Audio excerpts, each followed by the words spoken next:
Welcome back to Two Shit Blokes with Jason and Dave, proudly recorded at the Hills Podcast Studio inside the beautiful Bella Vista Hotel. Thank you for having us. Send this to your mates, your enemies. We're not really picky. We just want to get the message out there of all things great in the world of NRL, NFL, horse racing, and the great game that it is. Follow us on Spotify so you know when the next episode is up and running. Tone disclaimer, there is no editing. It's raw and harsh, but we just don't care. Or maybe the producer doesn't know what he's doing. Either way, here we are ready to rock and roll. Enjoy. So let's kick off again with our listener feedback. A few new listeners here, which is always great to hear from. So first one, Tracy Middleton. Love Trace. 6 episodes in, and I'm still listening. Got to tell you, you nearly lost me when you brought up Paul Carriage. No para fan wants to hear about Paul Carriage, but it's probably the most comical last 10 minutes of any football game you'll ever see. I think it was in 1997, semi-final against Bulldogs. Sorry, bring it up again, Trace. Nobody cares, Jace. Sorry, I got distracted. No parafan needs to relive that, but your commentary around the demise of the Dogs since the arrival of Genital Warts has kept me amused and still listening. Love the rants and banter. Keep being two shit blokes and I'll keep listening. Love, Trace. Tracy wins. Comment of the week. Never get in a shout with Trace. It will not end well for you. Now, frequent commenter Jez. Can't wait to hear what dribble Waldorf and Stadler drum up this week. Bloody Muppets. Oh well, hit us up with what you've got this week. Ears are still bleeding from the feedback through the radio from last week's debacle. It was a debacle, and I apologise. I've run out of man hugs to give. This is the best I have. Nico hip drop was a joke. It's a contact sport. People get injured. I don't know what else he was meant to do. It's a fair call too. Jez is 100% correct. Yeah, I know, and we don't say that very often, so it's good that he's right this time. Dan Ox, our good friend Dan. Hey pals, Ox here, and let's just dive straight into it. Disagree with most things, especially when Dave tipped the Giants. That was so funny. We'll get into that later. Dave's not happy. As most would have seen, the weather for the Philly game was not great, you might say. It was spitting from kickoff.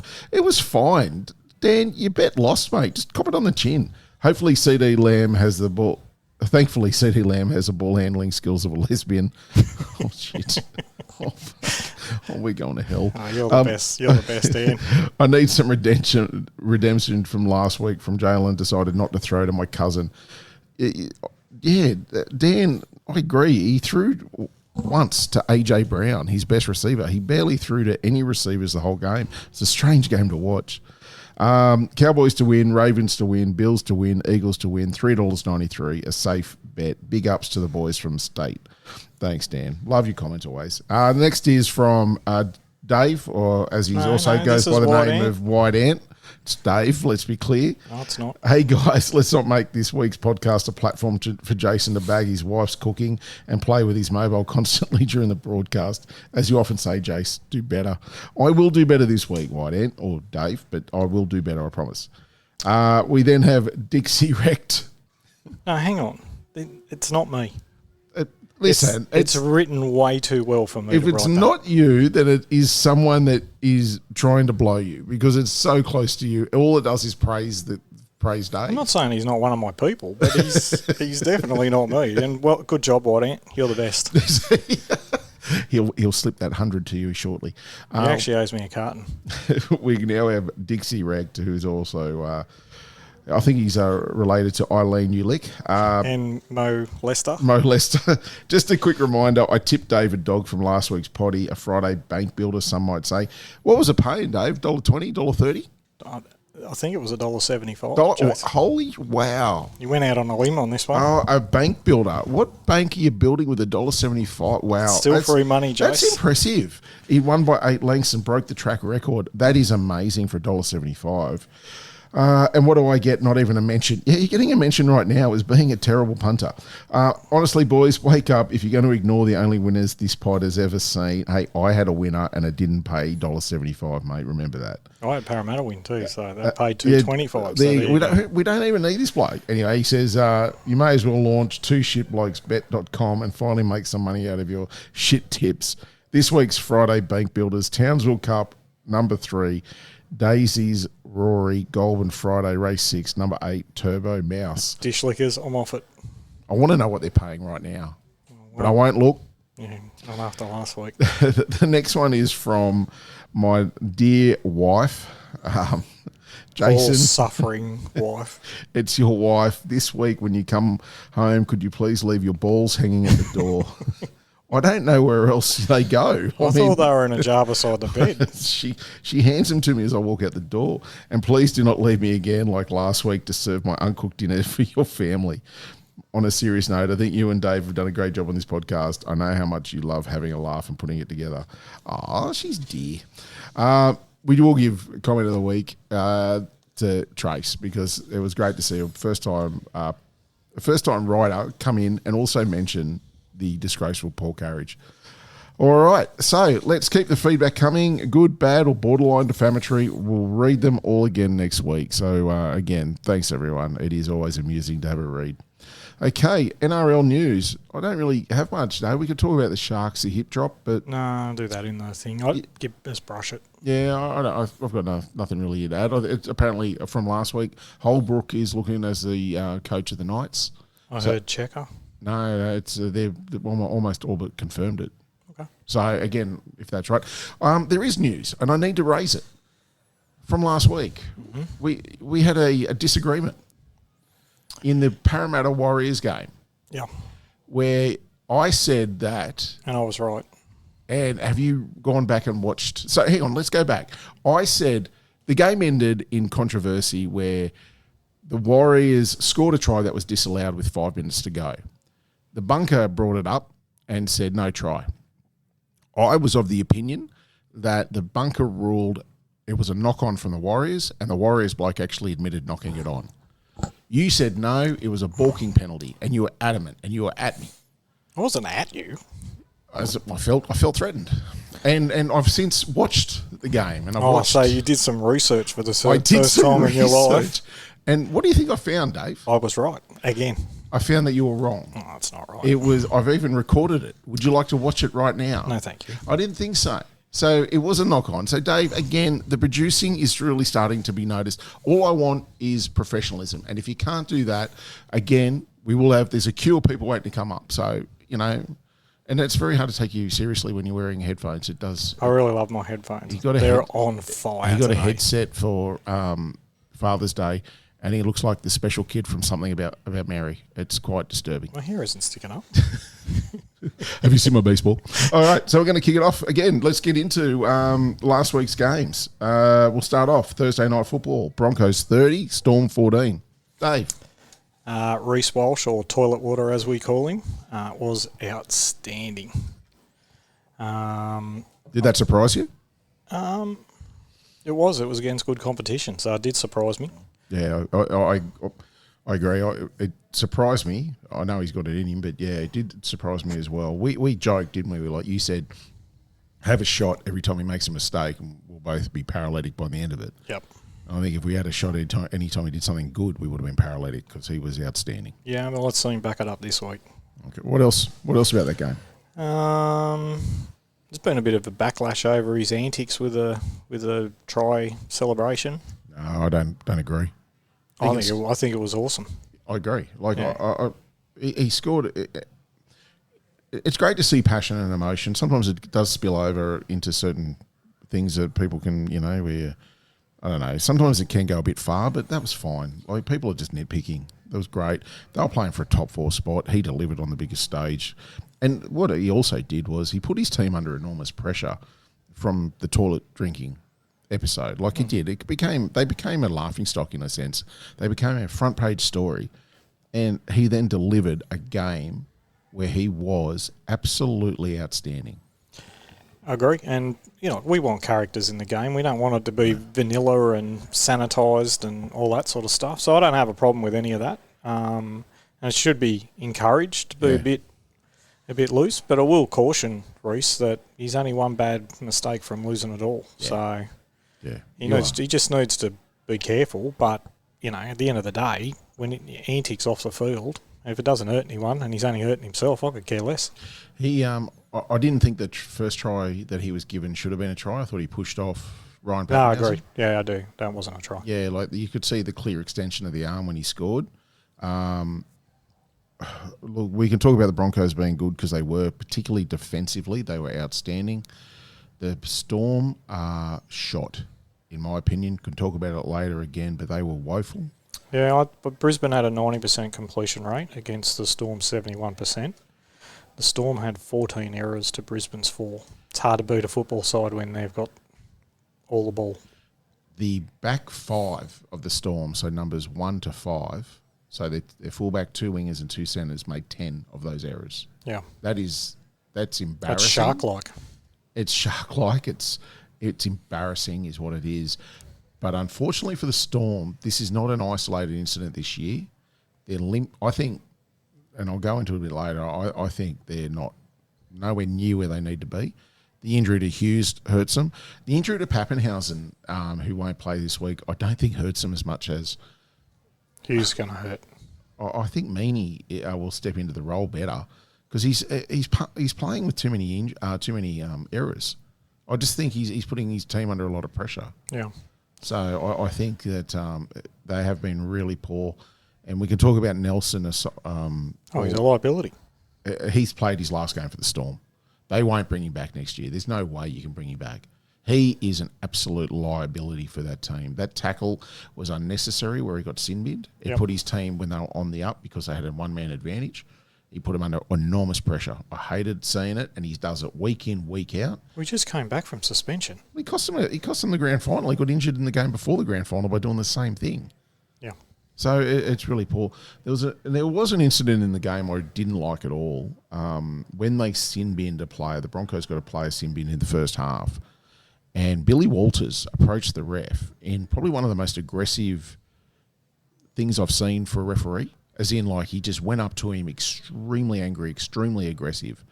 And I hated seeing it. I did see it, and I totally agree with you. I just hated seeing it. It was bullshit, and he should have went He should have been binned. Yeah, I agree. I really hate seeing it. Again, we've spoken about it early on in this podcast from very early about our feelings about protecting the refs.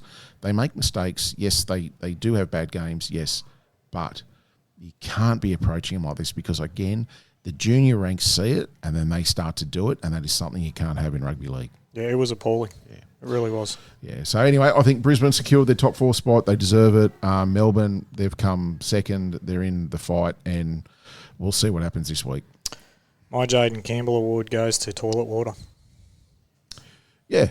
Oh, look, he was very good. I didn't give it to him myself, but I thought he was very good. Let me guess, Marky Mark. Oh, you can't go past Marky Mark. Yeah, it's the competition is the reason why I didn't give it to Marky Mark.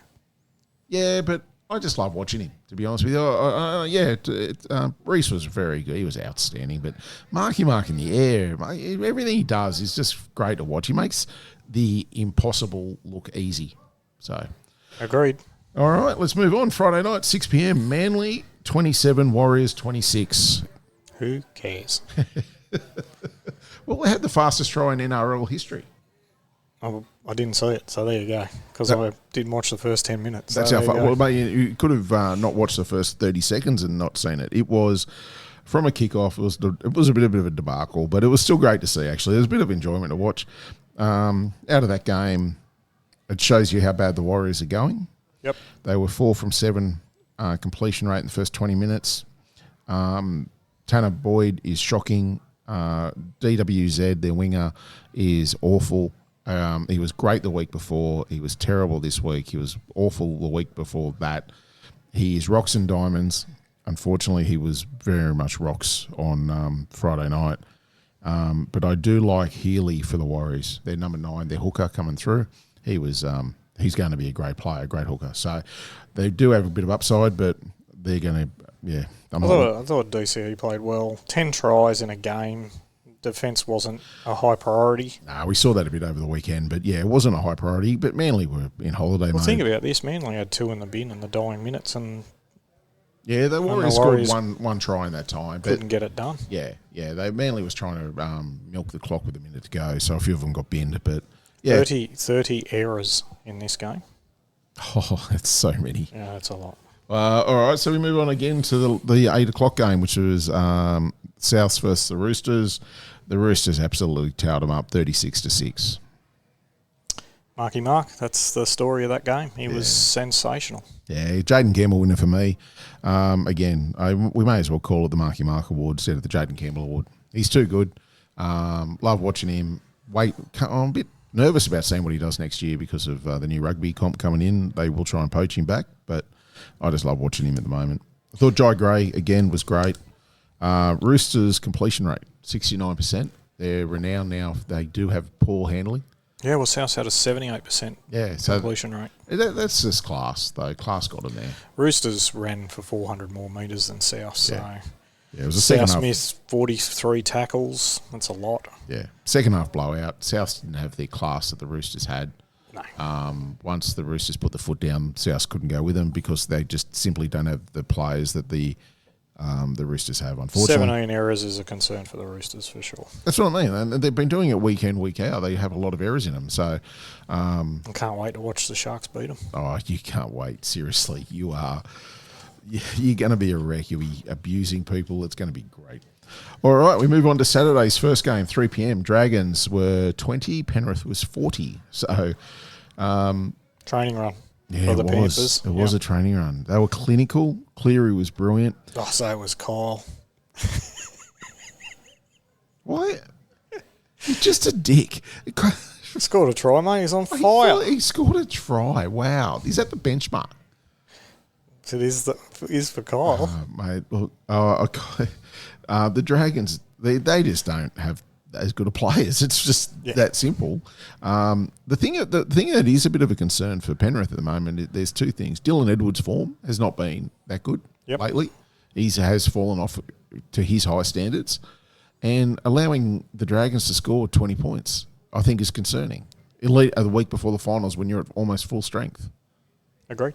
So Cleary dominated that game. Yeah, he did. It was like boys against men. The Panthers ran for 600 more metres. The Dragons' pack was smashed. But interesting enough, they both had an 82% completion rate. So okay. So, anyway. Does that mean anything? Or not if you let them run for 600 more metres, it doesn't. It means fuck all, Jason. There was some really long-range breaks and that. I like watching Penrith when they're on because they're such a clinical side and they're so good. So, again, they're ready for the finals. They're primed. We move on to the Saturday game, 5:30. Titans 36, Tigers 28. You want to go, Jace, because, or do you want to leave your rant to the end? No, I'm going to go now. Is this your rant? This is my rant. I'm going now. This is my rant. Hell, have you been stewing on this? I've been stewing on this, mate, since end of the game. I am absolutely ropeable. So this is my rant. I am a diehard Tigers fan. As everyone knows, as you can appreciate, I followed Balmain from the age of 5. I moved over to the West Tigers during the merger in 2001, and I've followed them through grand final in 05 and the debacle that they are right now. I still follow them. I love supporting them. I'm just passionate about them. They are a fucking awful football team. They are absolutely dreadful. They turn good players into crap players. And I'll go into some of the reasons why. So Alex Twal and Alex Seyfarth, if you want to have a laugh, watch their defensive efforts in the second half of this game. It was embarrassing. On a try, I think Bo Firma scored it in the second half. The attempted tackle by these two Muppets was absolutely disgraceful. I got to say, there was giggling. It was so bad. Let me have my rant. Sorry, I'll turn my mic off. Yeah, don't get there. The concerning part for this also too was their key players were the worst performers in this game. So the Tigers were up 28-12 in that at halftime. They played with speed, they played with power, they were fantastic. They then come out and have 26 points or 24 points scored on them in the second half in what was an embarrassing display from them where they did not want to tackle, they were slow, they didn't want to defend. Api Coruscant missed 6 tackles and made 4 errors. He had no energy at all as from hooker. They were so pedestrianly slow, it was embarrassing.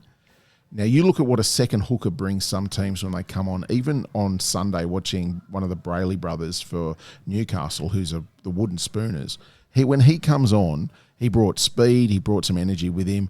Owen Paddy for Canberra does the same. And even De Silva for Parramatta brings speed and energy. Appy is not an 80-minute hooker anymore.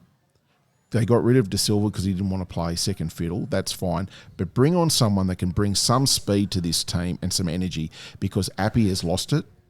All Jerome Luai wanted to do was kick the fucking ball. That's all he wanted to do, and dance around and kick. They had no second phase play. They had nothing going. It was shockingly terrible. But the most concerning part of all this was a press conference. So Benji Marshall was asked about the team performance, and he said, oh, yeah, look, it's not a good way to finish. And I'm paraphrasing here, but he said, but I've been working them really hard for the last 8 weeks, so they probably just ran out of fuel. Yeah. Paraphrase. Mm-hmm. This is a first-grade rugby league team that is paid very well, and he's saying that, I've been training them really hard for 8 weeks, so Jason, just they were ran out. tired. Shut up. Sorry. I'm so angry. Yep. And then... I am enjoying you being so angry. And then he concedes something that we've been saying for... If you're a Tigers fan, you will say this for the last 20 years. We are not an 80-minute football team. So he conceded that and said, we play 55, we play 65, we play 40 minutes. What is your job then as a coach? What is it? If you know this, in round 27, you come out and say this, then what have you done all year to fix this? Well, he's done nothing. He is a failure as a coach. They are a team of losers in the sense that they accept this now. They've got premiership winning players on there that now have this mentality.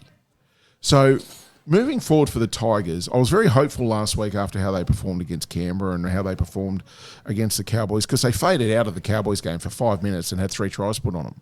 So it shows you it's a pattern of behaviour that is ingrained in this team that this coach, this management cannot address.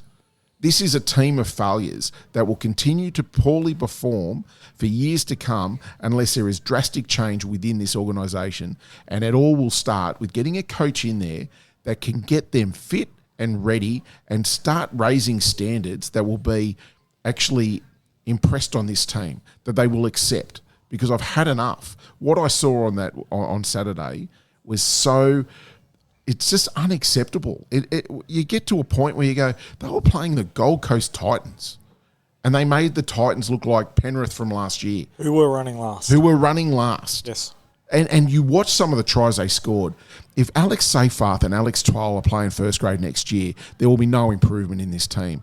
If they don't run with a second hooker next year, there will be no improvement, because Appy can't play. And I don't necessarily blame Appy. Like 80 minutes for a hooker these days is very hard, and you don't see many teams play 80 minutes with a hooker. Yep. So they're doing that. Then Benji needs to address it and say, this is a problem, I'm going to address it. But he doesn't. He does not have the foresight or the capability to fix this team, and he should fuck off. I'd give him... You can't sack him now. I'd give him 6 weeks. If there is not improvement in that, he's got to go. So that's my rant. From that press conference, you know what I got from it? That they accept being crap. Yes. They accept fade outs. Yes. Because they're tired. Yes. And we accept that we're not an 80-minute football team. That's exactly what he said.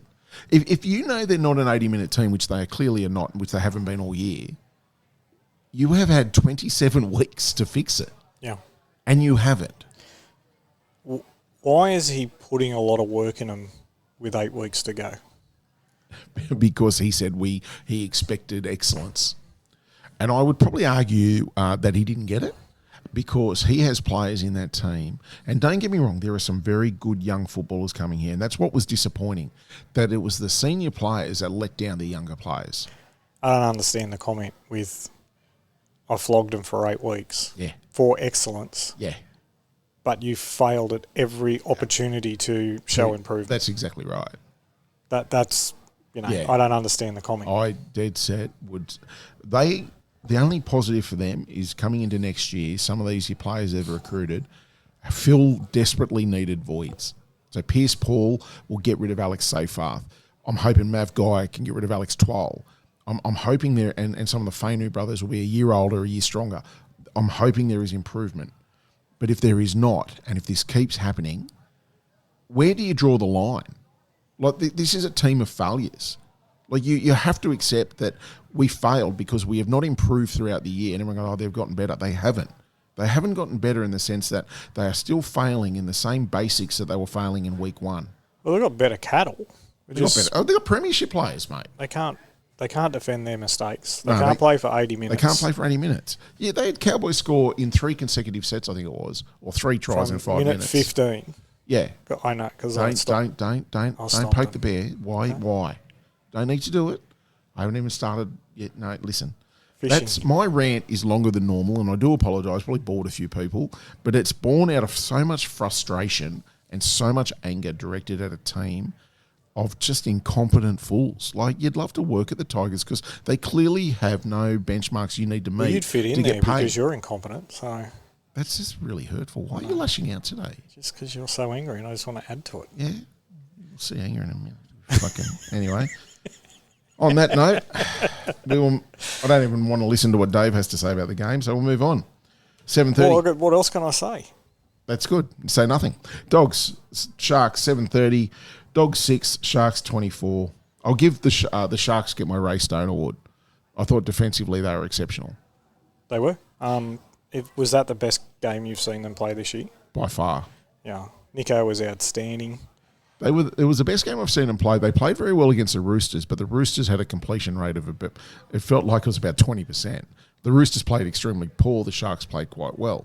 This is the best game I've seen the Sharks actually get in a fight, which the first 20 minutes were, and then up the ante and pull away.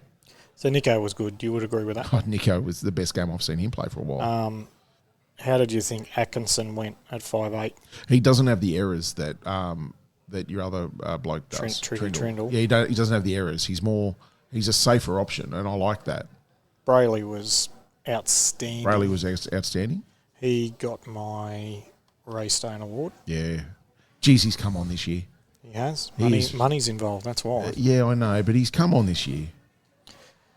I'm scared we're going to lose him. No, you won't. They've got to throw the kitchen sink at the kid, to be honest. I hope you do, but you won't.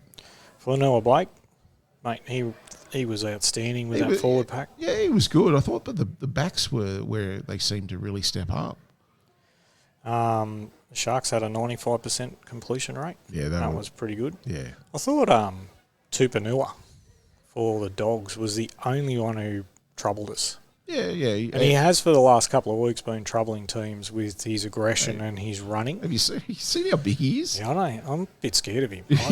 No, I'm not saying a word about him. He's a great guy, great player. Yeah, we really like him. We really like him. Jeez, he would kill me. Yeah.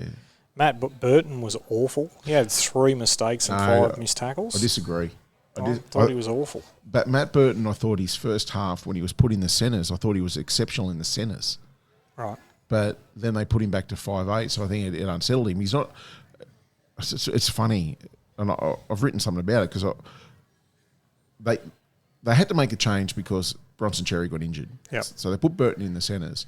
I thought, attack-wise, they looked far better with Burton in the centres and Bailey, Haywood and Galvin in the halves, Crichton and Burton in the centres. I thought that was exceptional. They were playing quite well. But what they didn't have then was a kicking game. Yeah. So then in the second half, they had to put Burton back at 5'8". So basically what they're admitting is they have a halfback who can't kick. Yeah. That is ridiculous. That's what they've done. When I say that, so Lockie Galvin is a halfback, and he said, I'm sick of bagging Galvin. Yeah, I'm not trying to bag. I'm not bagging him. Well, Genital warts. But he didn't kick well. Like, so they had to put Burton. They had to actually make an adjustment to put the 5'8" back, so he could kick the ball. That's ridiculous. I don't understand the Dogs, right? Yeah. They had a team at the start of the year that had really good balance. All right. Very strong team. Their forwards were running over the top of people. Yep. Their backs were playing really well. Yep. Right. Yep. Absolutely agree. Now they're a team with zero balance. They've got no attack. Their spine is shot to shit. There's absolutely no reason. There was no reason for them to tinker with that side when they had a team that could run deep into the finals. I don't know if they were good enough to win it. I think they were. I think they were in this climate, with that team, they were. So the way that I think about it is, let's say I'm a first grade rugby league player, right? And the halfback just got punted and the hooker just got punted, right? usually your hooker, your halfback, your 5'8", and your fullback are your most important players in the team. Yeah, your spine, right? So I just wonder what that did psychologically for the rest of the team to know that they're so expendable. Yeah, I think it would mess with And them. I reckon it destabilised the whole team. I think it does that in the sense too because they go through the preseason together, and that preseason is from all reports, and we've openly stated we have no idea what they go through, right? We have no idea what it's like to be a first grade rugby league player, but from all looks and reports and videos you see, preseason is like going through army training camp. I'm sure it's better than our jobs. So it is. But that army preseason, the footy, the preseason, that army training, that would galvanise you, wouldn't it? That'd get you all together and you're a strong unit. Yeah. And then all of a sudden, two of the guys that you went through all that with, that you've won all these games with early on, are no longer in your team. You wouldn't be happy about that, surely. I would say. Oh, I wouldn't be. And they cited bringing Galvin in because they felt Sexton in attack was not good. And their attack is no better. They scored 6 points against the Sharks. They struggled to score points against Penrith. They struggled to score points the week before that.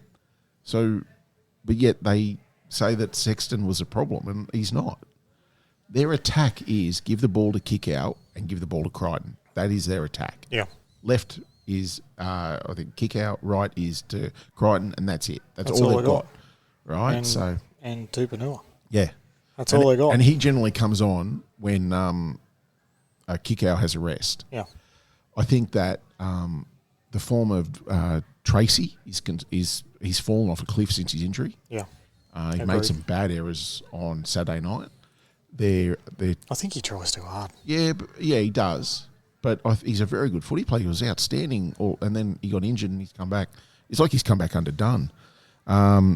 This weekend is a real interesting because they're already saying that Reid Marnie's been dropped. Yeah, he's been dropped, yeah.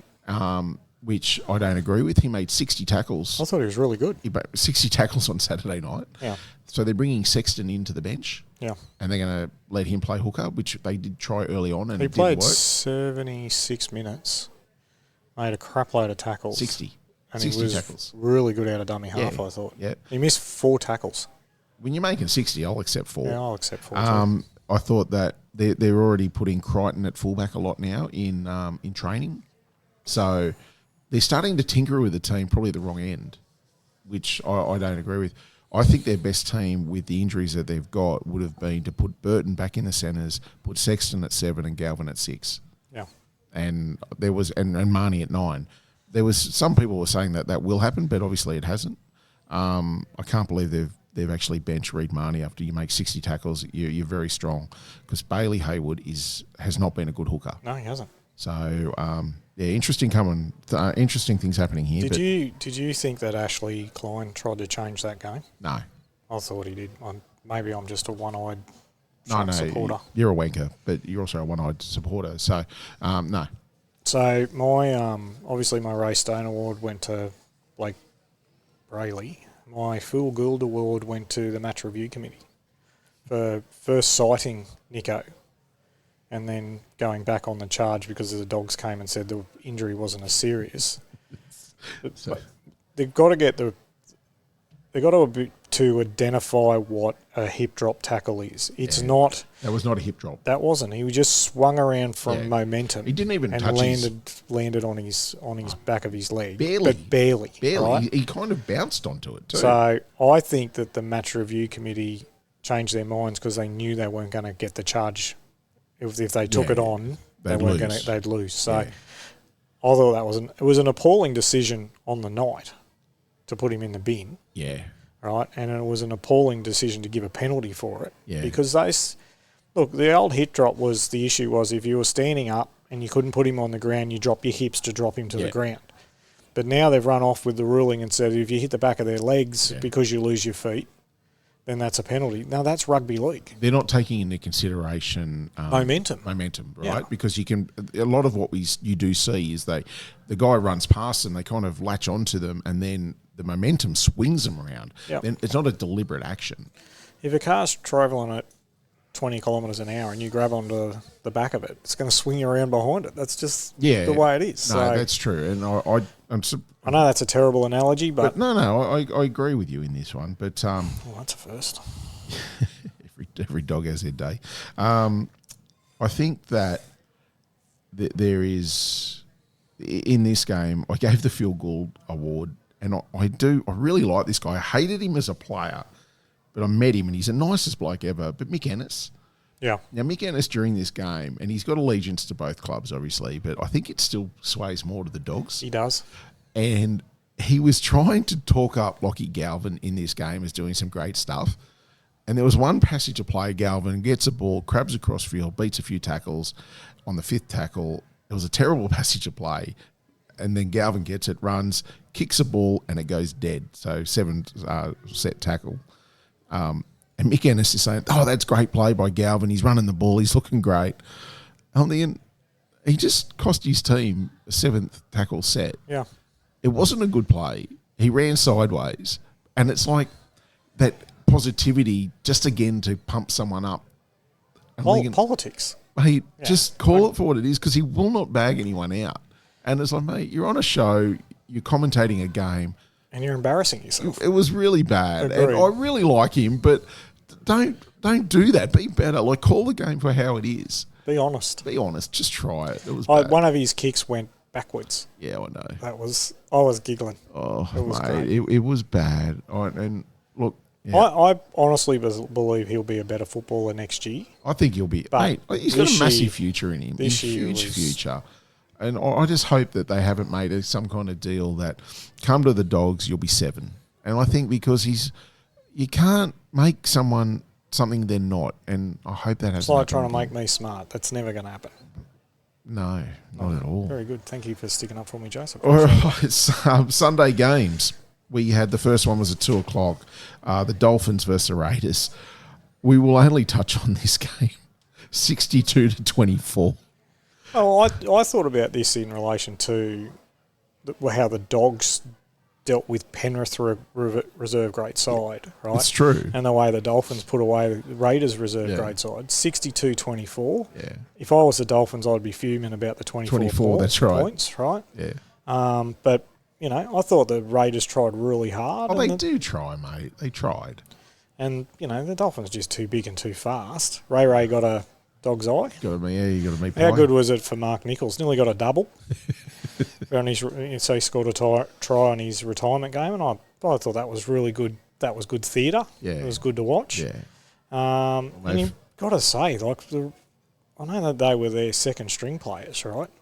But geez, the Raiders have got some depth on them. Yeah. I think that anyone that plays for Canberra, one thing about them, they'll be fit. And I mean that. They'll be really match fit, ready to go. I think Ricky expects that and demands it. Yeah. So I think that anyone in their top 25 or top 30 would have to be a certain calibre of player that Ricky knows will do a job if it's ever asked of them.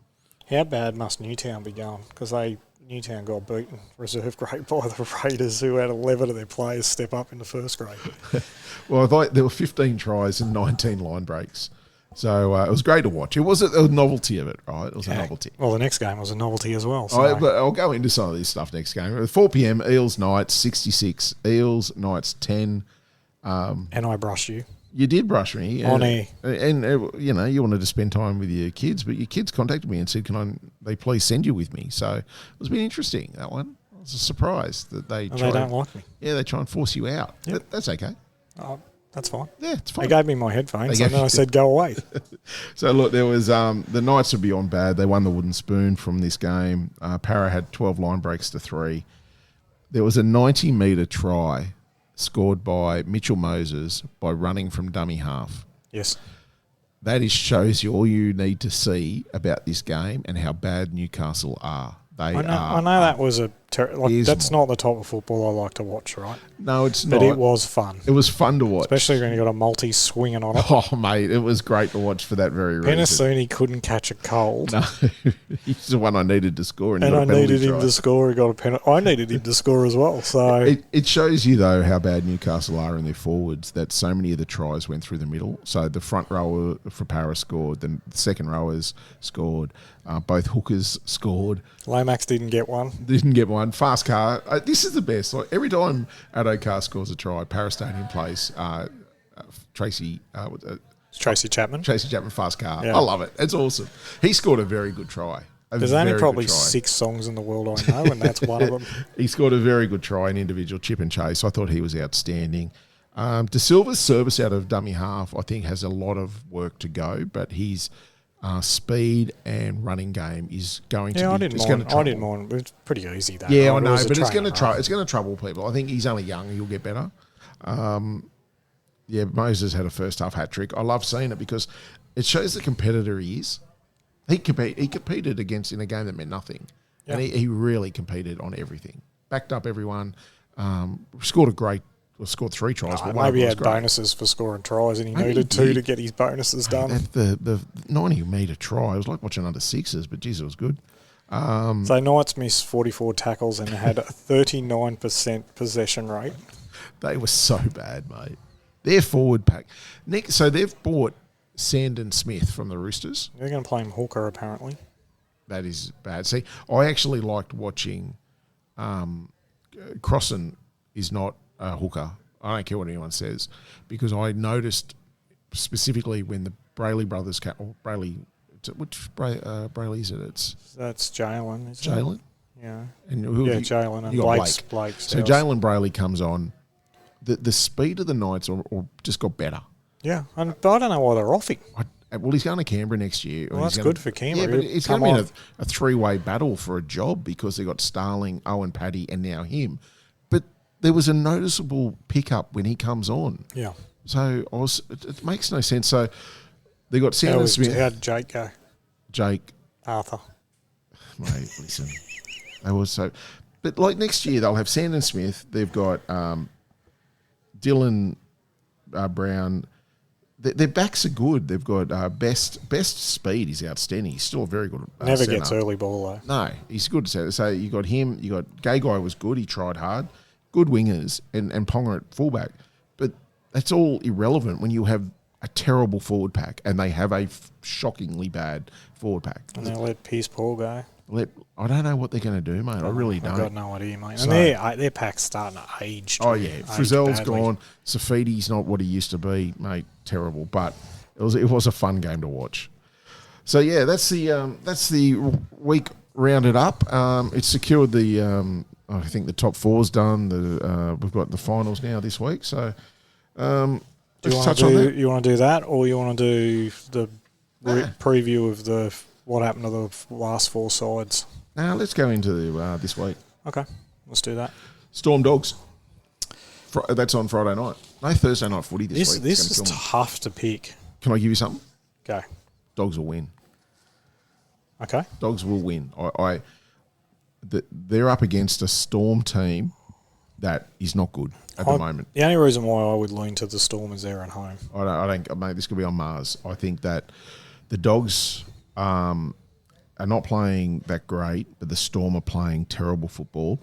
They've got Joe Chan and Anderson in their centres up against Crichton. I think that spells points. Warburton on the wing. That's too many errors for him. Yeah. I think the Dogs get him at the perfect time, and I think that the Dogs. I feel very confident the Dogs will win. I'm going to go the Storm. Yeah, you can go who you want, mate. I'm going to be wrong. Calm down. It's okay. Anger's not going to get you there, mate. Mate, I don't. The only thing that with the Dogs is Uri Tanala, I don't think is a very good centre. I think he plays well on the wing, but I don't think he's a very good centre. But he's up against Grant Anderson and Joe Chan. I think my thoughts on it is it all comes down to Harry Grant. If he tears them apart in the middle... Look, Harry Grant will do his thing, but I just think they're too ill-disciplined, too many errors. I just expect a different Storm side this week. It's business end of the season. They know how to run this. They'll be fine. I expected them a different Storm team for Craig's 600th, and they didn't deliver. I expected them to put the Brisbane Broncos away, where the Brisbane weren't playing that great leading up to it. They got pumped. This is a team that is struggling. And I know the Dogs have not been great, but I do think the Dogs now... The Dogs' confidence is shot, mate. It is shot, yeah, but I'm just saying, Get on the Dogs. I'm not saying the Storm's got a lot of confidence either, but I just look at them experience-wise, and I just think the Storm will get it done. Yeah, I disagree. All right. Saturday, 4 p.m, Warriors, Panthers. Mate, Panthers 13+. Get on it. Take it to the bank now. They'll pay you out.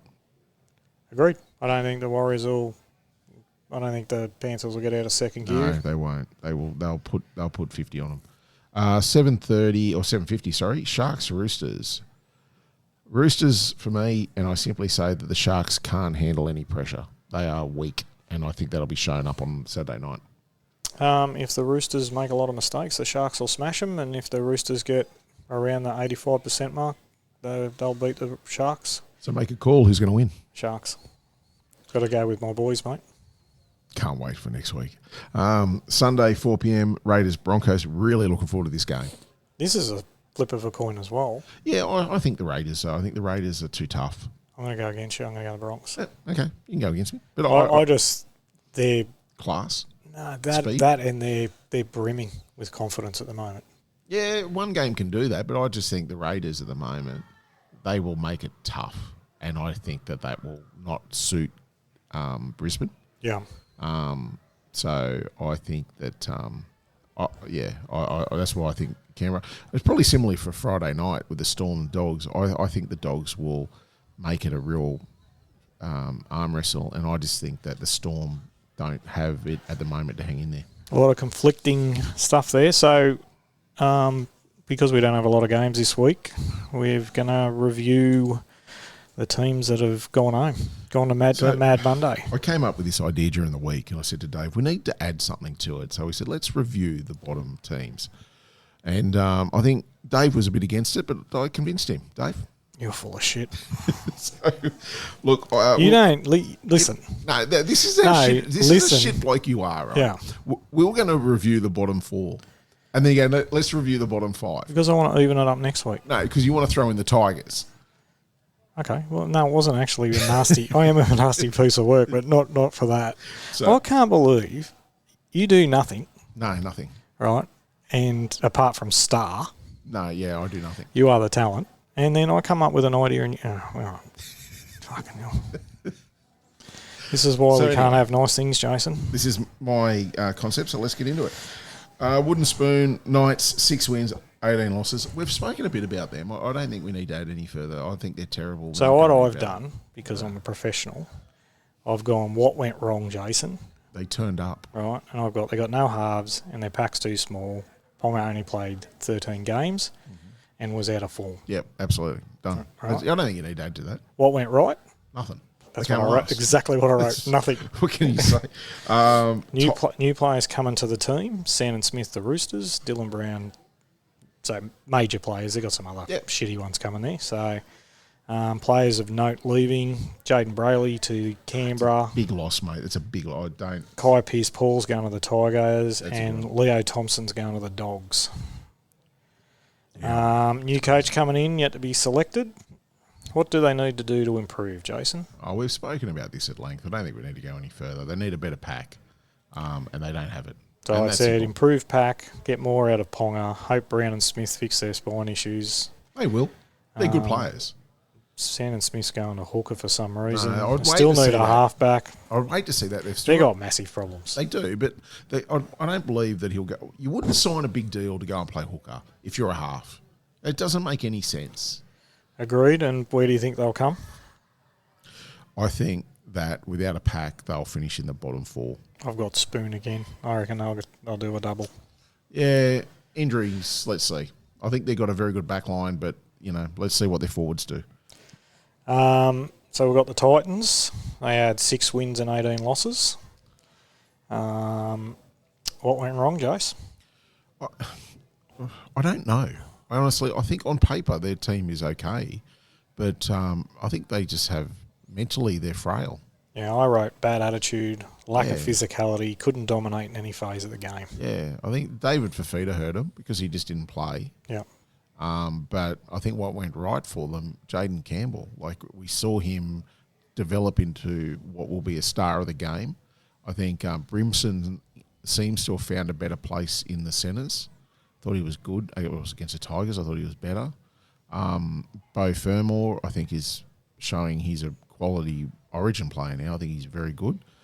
There is some upside, but I think they need that mental toughness that they don't have, and they need. Who's going to be the new coach?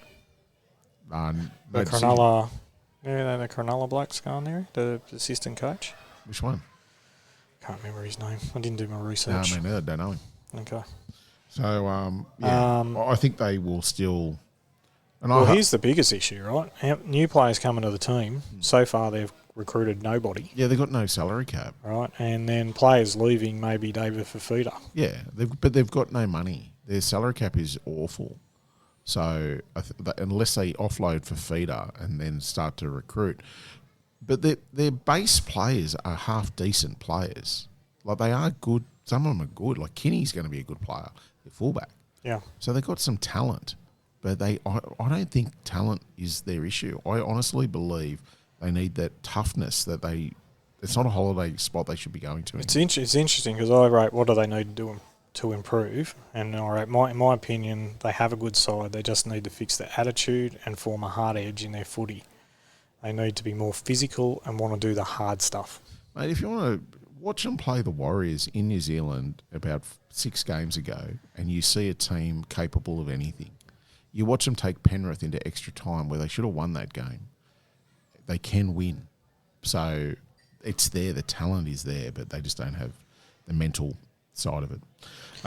So I would expect for them where they finish next year, I would expect them to improve with a new coach. They have to replace 4 at 5'8", but I think they'll be around the 10th. I think they'll be 10th. I want to see them go further than that actually, but I agree. Okay, so moving on, 15th, we had the Dragons, 8 wins, 16 losses.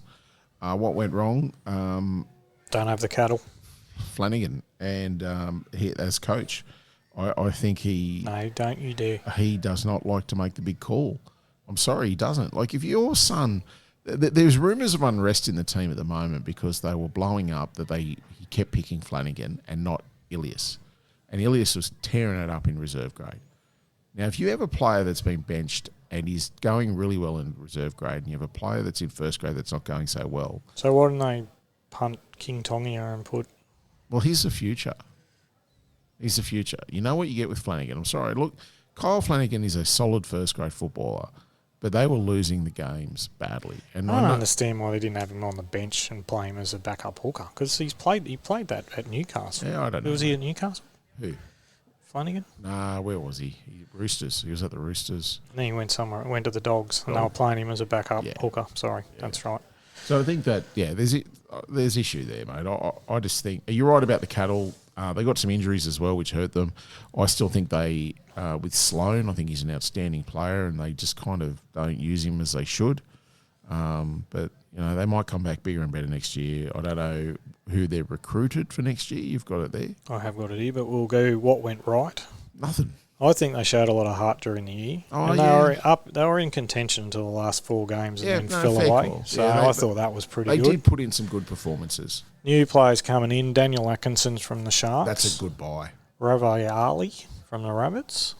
Is that how you say it? Who? Raviali. Ravalawa. Isn't that Ravalara? Isn't that their winger they had last year and he went to the Bunnies? So they're basically getting him back. And then Josh Kerr's going there as well. I like that. I think Josh Kerr's a very good football player. He is. I like Josh Kerr. And Blake moving on, Jack Bellend. Yeah, good. Fuck him off out of the NRL. Eels will have to lock my daughters up. Yeah. Allegedly. What do they need to do to improve? I think that, like a lot of teams at the bottom, the consistency. They float in and out of games. Like against the Dogs, they had them dead to rights. They started extremely poorly against the Tigers, came home strong, but the game was over. They got blown off the park by Souths, I think 40-0. So they're inconsistent. And I think that comes from their forwards need to lay a better foundation. And then I think they've got some good backs that they need the ball. Like Sloan in open space is great to watch. So you've got King Gutho there who had a pretty good year. So I think they just need to look for some kind of consistency. Yeah, I think they just sort their spine out, get King Tongia, and Kyle's not the answer. Atkinson's a wonderful addition. But they can't improve with Kyle. They need some extra firepower in their pack as well. So, I agree with that. Where do you think they'll finish? Oh, I think they'll probably come. I think they could come 8th. I got them as 11th. Yeah. That's, I think they can. 14th was the Bunnies. 9 wins, 15 losses. Look, for me, what went wrong was injuries. I've never seen a lots team. and lots of them. Never seen them so depleted. I think they will come 6th next year in the top 6. I got them as 8th. Yeah. So they'll make the 8. I think they will be a lot better for it. It's allowed them to blood some good young players through injury. But their backline next year looks outstanding. Yeah, I think what went right for them was they showed a lot of fight back end of the year. And they were headed for the spoon and they gutted it out with all those Resi players. Yeah. And, mate, they're going to get a lot of benefit from this tough time next year. I hate to say it, but I completely agree. I think what it showed too was what they can do with Latrell next year. I really do. I think that Jai Gray will be their fullback next year. And I think Latrell will be in the centres. Can you imagine that? Latrell in the centres with Whiten. You'll have, on the wing, you'll have Campbell Graham and you'll have Alex Johnson on the other wing. You've got some great front rowers, second rowers. They're a strong team. I think that's good. Yeah, I agree. Got Bronson Garlick going there from the Storm. Yeah, I don't know where they're going to play him, but he's not a hooker. John Glover, I don't know who he is from the Dragons. Never heard of him. And Ed Cozzy from the Warriors. Ed Cozzy's not a bad player. He's a back from memory, and I think he's quite a good player. Yeah. So that's a good pickup for them. So there's nothing on the move. They haven't moved any players on at this point. No. And they're in talks with David Fafita. They were looking at Taylor May for the Tigers, but he re-signed for 2 years. Yeah. So they're not getting him. I thought he knocked that back. He knocked back 3 and wanted 2 and a bit more money, so they said okay. Okay. So I think he wants to prove himself, and he'll be a top flight centre next year, no doubt. So I put for what they need to do and improve is get Mitchell on the field. Yeah, or get all of them on the field. Have less injuries. Yeah. Other than that, I think they're sweet. Yeah, I do Bennett too. Can coach. It's rare, but they'll be in the top 8 next year. And now we move on to the wonderful Tigers. I've said it all, mate. I don't need to rehash it. 9 wins, 15 losses. I'm not going over it again. It got me fired up. Jason got very angry. And I've got them just missing the 8 next year. 9th. Done. Look, I think they should make the 8 next year. I like their team for next year. But there has to be improvement mentally in this team. And if there's not, I would march Benji Marshall out the door and say, see you later. You already said this, mate. Calm down. You get me angry. I do. All right. So that's the bottom 5, and we'll do other tips a bit later. Let's do our multis of the week, Jason. So my multi last week obviously lost. But my do you want to go through it, or you don't want to? I'll get my same game multi was very close. I lost by 1 point. I needed Newcastle to score 11-20. I was paying 5-1. I had 2 tries or more from Lomax and Addo Carr between them. I had them to win 13 plus. There was a few things in there, but the Knights couldn't score between 11-20. They only scored 10, so I lost. Mine were woeful. I'm not even discussing mine. Well, you shouldn't, because you're going for multis that are paying like 50-1 and you wonder why they lose. I've been better this week, Jason. Oh, here we go. What's your multi? So my same game, it's very simple. Storm head-to-head. This is creative. Storm 1-12 and under 38.5, $4.20. Okay, I like it. My multi this week is Dogs to win. Warriors under 16.5 team points. Ronaldo anytime try scorer. And the Raiders head-to-head at $14. My same game multi, Sharks Roosters. This gets a bit tricky here. Tupu and Marky Mark anytime between them. Ronaldo Katoa anytime between them. Walker to score 8+ points. Hines to score 6+ points. Iro and Toya to have a tie in the try-scoring market, so 0, 1 each, 2 each, whatever. That must be a tie. And Smith and Ramian, a tie, paying $13.50. It's very complicated. Do you want to say it again for the slow people like Mo Lester? So, Tupu and Marky Mark, any time between them. Ronaldo Katoa, any time between them. Walker, so Sam Walker to score 8 points. or more. Walker, Hines to score 6 points or more. And then it goes to, and you do a head-to-head try-scoring battle. So the two centres, Iro and Toya, to have a tie between them so they could score no tries each, one try each, but it must be a tie. They must finish on the same number. And the same with Smith. So Billy Smith and Ramian, a tie, 13.50. I'm pretty sure that's going to win. Oh, without doubt, actually. It's locked in. My multi, which nobody should care about, anytime Coates, anytime Casey McLean, anytime Marky Mark, anytime Reece Walsh, $12.49. Okay, I like That's what I've gone. Anyone who can hear music in the background, that's not our fault. That's the Bella Vista That's Hotel. the Bella Vista Hotel. Come down, have a beer with us. It's getting funky. Absolutely. Also, horse racing tips. I'm going to go Melbourne Race 7, number 7, Mormona. It's got good closing speed. It's 9.50 at the moment. I think it's a good chance, good odds. My tip last week, linebacker, was sat 3 or 4 deep and still finished 7th. It was a terrible ride. Stay on linebacker. I think it does have a win in this prep. Okay. My tip from last week got caught up and came home like a bat out of hell, but came second. So that was Lady Sheridan. Is that how you say it? Yeah. What was the pain? Oh, mate, it was $1.75. I don't even think you'd need to talk about that. Why? Listen, don't tip $1.75 horses. It just is pointless. You know what he tipped me? This is commitment issues. You know that Vista... V16. Yeah, that thing. $1.65 he tipped me to put on the potty, and I went, mate, I'm not doing that. Seriously. He's got a problem, mate. He goes, it's free money. He wants to come on and take you on. About what? About punting and... He wants to, as in, take me on how? Like, have a physical? verbal stoush. Not a physical one. He's a ladies' man. I've got dad strength. You just sit on him. Mine is Ramwick Race 6, number 1, Autumn Boy, at $2.80. And Flemington Race 3, number 12, Just Kicks at $5.50. I like that one. $5.50. Let's give some odds, mate. $2.60. Let's give some odds. Unless it's paying 5 or more, don't touch it. Yeah, but I'm not going real well with that sort of stuff. What, touching it? That's not what I hear. Regularly. Just a bit of NFL stuff. I know most people don't care, but last week there was a game between the Bills and the Ravens. That was a cracking game. It was absolutely outstanding. Yeah. With 4 minutes to go, I'm sure they were down by 2 touchdowns. And got home. Yeah. 41-40, I think. Did you feel sorry for Derrick Henry? No. He spilled the ball, cost him the game. Yeah, I know, but no, I don't. I mean, because that's the theatre of it, mate. Oh, and was Derrick so Henry good. is such a good running back. Like, he was outstanding that game. He was. I felt so, only because he played the lights out and then made the crucial mistake, which cost him the game.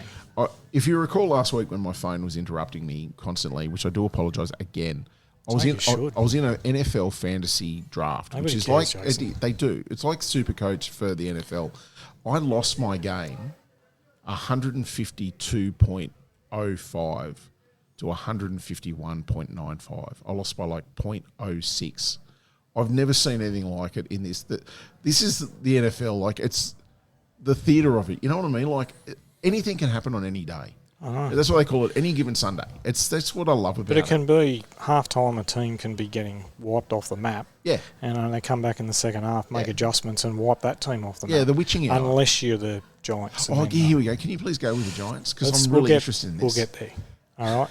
So this week we've got the Super Bowl rematch, Philly versus KC. I don't know. I think Eagles will win that because KC have no receivers. And there's another good game, the Redskins and the Packers will be another good game. Yeah, that's on Friday. I'm looking forward to that game. Yep. College ball, Tennessee's playing Georgia. No one cares about college ball. And then Notre Dame's playing Texas A&M. No one cares. And my NFL multi. Go. Green Bay, Ravens, Patriots. Okay, so I've gone an NFL multi. Yep. I had a bit of luck on the NFL this week. So I'll go, this is a touchdown scorer. So I've gone in the Rams game, these are all running backs. Kyron Williams to score anytime. Detroit game, Gibbs anytime. The Dolphins game, Ache, so A-C-H-E, anytime. Jets game, Breece Hall anytime. And the Bengals game, Brown anytime. Now, I don't have the odds because the odds weren't up there when I actually looked at this afternoon, so it's a bit slow on the odds, but they're very high percentage of those players scoring touchdowns. So They picked all the third down backs, Jason. yeah, so have a go at it. But so there you go. Last week, the one touchdown player, one touchdown scorer we missed out on was the one that we guaranteed would score. Yeah. And you bagged me for Pacheco not having 2 receptions. He had 2 receptions. So, and Kelsey only had 2 and he was supposed to get 3. So he was bad. They were all very bad. But yeah, so what was his name? Jamar Chase could not get near the end zone. They were dreadful in that second half, the Bengals. I don't know what's going to happen. Got away with it. Yeah, they did, the special teams. My Giants. Yeah, go. I've been waiting for this. You know how when you have a bad season, they won 3 games last year. Yeah, they were terrible. Right. That you go out and improve things. Yeah. You were so confident they improved things. I thought they'd. That's I got. You got excited. Their PR department, they're outstanding. Yeah, they got everyone to drink the Kool-Aid, and they are woeful. No, I didn't drink it. I told you they're going to be shit. But they didn't change one person off their O-line. No. And do you know what happened? No, I don't know if you'll be surprised by this. They didn't score 1 touchdown. No, they didn't, and they haven't for.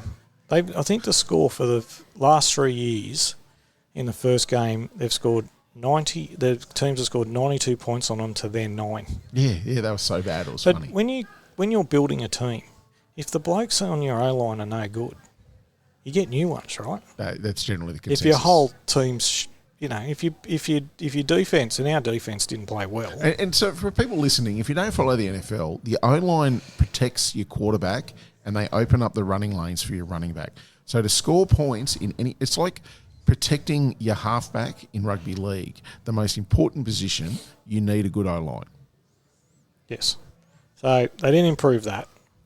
Our defense is a very good defense, but when they're on the field all game, they get tired, and then the other team just runs straight over the top of them. We are a disgrace. We need to punt the general manager and the coach. We need to get Belichick there, and we need to start again. Belichick's not the answer, but let's go into it. I've got to add a few things here because people will. I've just find it so funny. So I do not. The Giants drafted a guy named Saquon Barkley, who is a running back, who is a freak of nature. He does things. I'm going to go home. That make that you have to see. He hurdled a group of people on the field backwards last year. It was amazing. So he wanted a bit more money, and he went to the Giants and said last year, pay me a bit more money. I want to stay here. And they said, I'll go and test the open market. We're not going to sign you. So he didn't. He left the Giants. He went to their rivals, Philadelphia. He rushed for close to 2,000 yards. Got a Super Bowl. He won a Super Bowl. He was amazing. He was the best player in the NFL last year. He was phenomenal. So they got rid of him. Because no one would pay him. Because no one would pay him. The Eagles got him. So the Giants had this phenomenal talent, and they got rid of him. Mm-hmm. The Giants had a quarterback named Daniel Jones, who was terrible last year. Yep. What did he do this week? They weekend? got rid of him, and he went to the Indianapolis Colts. And lit And he up. played like Joe Montana in his prime. He rushed for 2 touchdowns. He threw for a touchdown. He was unstoppable. He had 108 quarterback rating. Which Our bloke had a 52. That's off the charts. To compare the Giants to anyone, compare them to the West Tigers. Take joy in your. I do Compare not them to the take West joy Tigers. in your West Tigers rant. Because And the you Giants- tee off on me. The Giants are the West Tigers. Mate, of the you NFL. are the worst human They being are I so know. bad. How could you They do that? are I let you go. so- I didn't. No, I had to give the listeners the You're a the low background. bloke. You The didn't background have to do is that. This is an organisation so poorly run and so bad that they are stuffed for like years to come, and it's so funny. So It is not if you're following them. you should see people, if you want to have a laugh, get on YouTube and watch people tee off about the Giants. Oh, I've been watching it on YouTube. Mate, it's so good. Oh, mate. Oh, it's so good to see. Yeah, anyway. So that's me.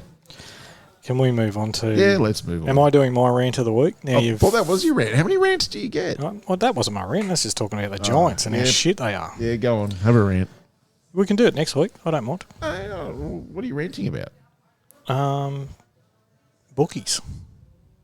Oh, okay. Go. What, not okay? No, go.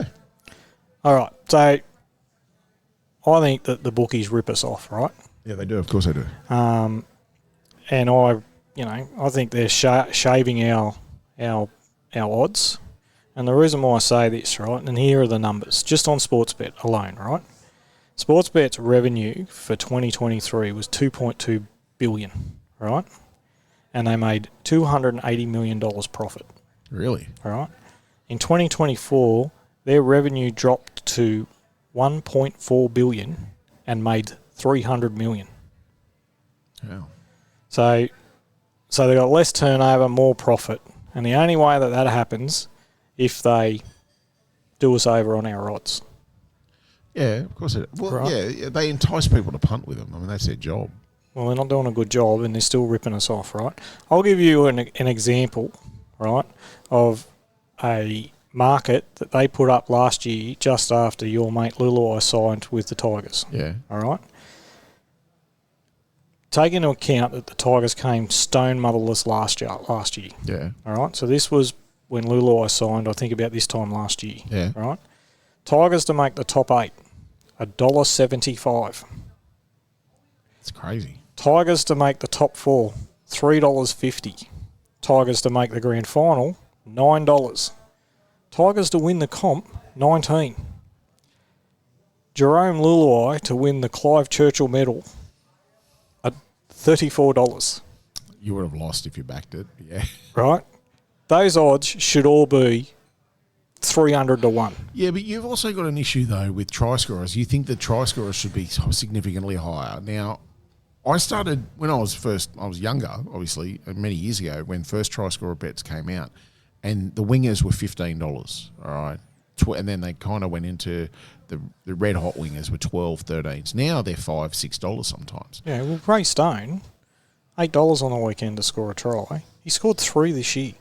Yeah. That's just bullshit. Yeah, I know, but it's you don't have to take those odds, right? Mate, they rip us off, and then they say, "Oh, if you get 2 right, and we'll give you a bonus bet." Yeah, but they don't give you anything. They don't give you anything, mate. It's punting's just stupid now because they do not give us. But here's the problem, right? Mate, if you want to punt, go for it. I'm not overly happy with it at the moment because it keeps draining my account. But this is the reason for it. This is the cycle of destruction that we're going to have with gambling, right? The long-term punters will drain their accounts faster and walk away. So you'll end up with blokes like you that, love to stuff. You give me the money. There's people who love it, right? But then there's people who get to the point where they just can't afford to do it anymore. Right, yeah, you're putting 100 in, you're draining it in 1 week where it used to last a month. I just go, I'm not doing this anymore, right? The new punters see their mates lose and they go, I don't want to bother. It's just a waste of money, right? Fewer punters equals what? Lower margins, right? Yeah. Or that sort of stuff. Drives away even more people because you're not holding your account. So what's the consequences of all that? Right? It's going to end up like the cigarette tax. You're going to send it all underground and you're going to feed criminals. I disagree with everything you've just said. Well, that's good because it's not your fucking rant, No, it's not my rant, but I disagree with it. Okay. So what do you if you can ring a bloke and go, I'm going to have, they do it in America now. You ring a bloke and say, I want to have a parlay, which is a multi, right? Yeah, right. And a bloke goes, how much do you want on it? And he goes, blah, blah, blah, blah, blah. And he goes, all right, I'll give you $17. And the sports bet's giving you 9, it's not going to win anyway. Yeah, but you don't have to put on with them. You can shop around for odds. You can shop around for. I don't agree. Mate, they're all joined.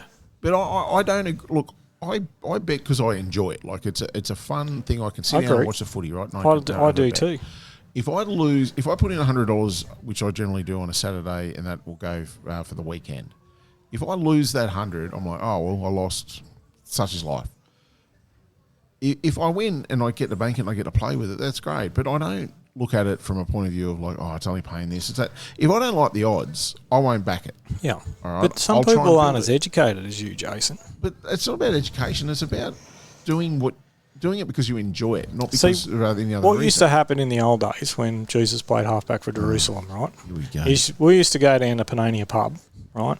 Dad used to go into the sports bar on a Saturday afternoon, and there'd be 150 guys there, Yeah, no one's in tabs anymore. No one's doing that anymore. Right? I still love going to the tab though. I still will sit in. And I love going to the Bella Vista Hotel and betting. Yeah, because but you do that with your mate. I don't think you need to go down there and sit there and do it by yourself when you can do it from the comfort of your home. Used to be the culture, right? The culture's changing, right? The culture's, yeah, it is. But don't you find too, like I like now I can put my bets on and then I've got good coverage on Channel 7 where I can watch the main races in Melbourne. I watch it on Sydney, my phone. But I can watch it at home, Sydney and Melbourne, and watch it. I don't need Sky Tab. And also, too, I'm not betting at bloody Gold Coast or I'm not betting at...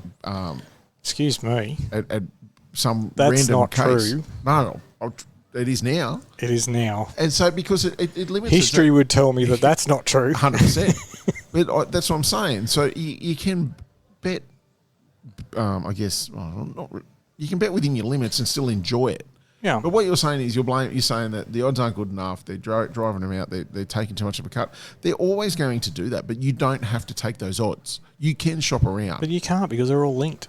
I'll put it to you this way. Let's say a bloke who's into the dogs, right, gets on at $3.50 when they put the market up, has 500 on it, the market changes that dog down to $1.50 in 10 seconds. Yeah, it does. And the whole market goes. Yeah.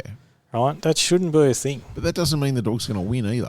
And then they got the hiding or fucking dacity that if someone leaks out the Penrith arrest and 17 players, that they whinge that they got stitched up on the people leaking that out. But one thing I do like about Sportsbet is that it doesn't have to be Sportsbet. They're all assholes. But this is where Sportsbet differ. I like that if I have a multi on a game and a player gets knocked out, gets injured, the money goes back in my account. Ladbrokes do the same thing. No, they don't. Oh, sorry, Neds don't.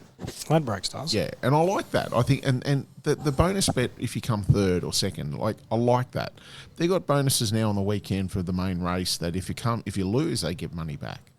So I think that they do offer little things. You will never win, but they'll give you. Yeah, but it's not about winning. No, but it's about holding your account longer than what you used to. Yeah, but I've seen your multis; they're terrible. But multis are a joke. Like if you're doing multis for the entertainment value. Yeah, that's right. But when you're backing horses and the thing's $4 and it should be $8, right? That's where they're stitching us up. It's just the whole thing is rubbish. The whole way that they do things. They're not looking after the punter. They're not looking after the it's like saying a bank's not looking after their customers. Of course they're not. They're making a profit. Agreed, but they don't have to. If they'd make more profit if they give us a better deal. What deal are you after? You want better odds? Yeah. I'd like better odds too, but I don't have an issue with what I'm getting. The issue is they will send it underground. I'm telling you, it will happen. I disagree. If it's not already started, it's already. Mate, criminals are they got all that smoke money to spend. Oh God, I don't know. That's the worst rant I've heard. You're off. I'm going to cut your last comments out, arsehole. You're not ranting, you're sulking. No, that's why you had statistics and all that stuff. That was a great rant. Write in and say how great my rant was, people. Yeah, the only one that will be your son. Who go, yeah, I agree. We need more money for us. We do. All right. So you're on the bookie side because you're happy to lose your money. Yeah, that's fine. Side. I'm not on the bookie side. Well, I'm on the side of that. If you don't like the odds, don't put the bet on. But there's nowhere else to go because they're all interlinked. Then don't bet on. Go, no, I'm not chasing those odds. Go to Betfair. I'm not that smart. Match it with Betfair. But Betfair's up their fees because the government set your odds with Betfair. Got in there. So anyway, wrap it up, Jace. I've had enough of you. I want to go home. I'm sorry, folks. Those last few minutes were a punish. I had to sit next to him too. All right, big thanks again to the Hill, Bella Vista Hotel, the podcast studios, for putting up with us again. Catch you all next week. We're going to have some great stuff to talk about because it's the finals and it is exciting. So look forward to speaking to again next week and can't wait to read your feedback. Thank you. I may not be back. See you later, people.